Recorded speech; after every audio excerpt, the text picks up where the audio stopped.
বাংলাদেশের জনগণ জীবন দিতে রাজি, কিন্তু দেশকে ভারতের সামনে পদানত হতে দেবে না, এমন মন্তব্য করেছেন বিএনপির স্থায়ী কমিটির সদস্য অবসরপ্রাপ্ত মেজর হাফিজউদ্দিন আহমেদ।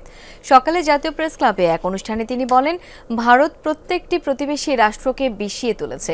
তারা প্রতিবেশী রাষ্ট্রকে দাবিয়ে রাখতে চায়, তবে নতুন বাংলাদেশে ভারতের আগ্রাসন থাকবে না। বাংলাদেশের মতো সাম্প্রদায়িক সম্প্রীতি পৃথিবীর কোথাও নেই উল্লেখ করে হাফিজউদ্দিন বলেন, ভারত যুদ্ধ শুরু করলে তা ভারতে গিয়েই শেষ হবে।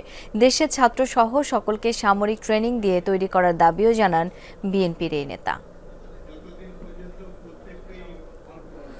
নিরস্ত্র মানুষ এত সাহসী হতে পারে, এটি বাংলাদেশ ইতিহাস সৃষ্টি করেছে।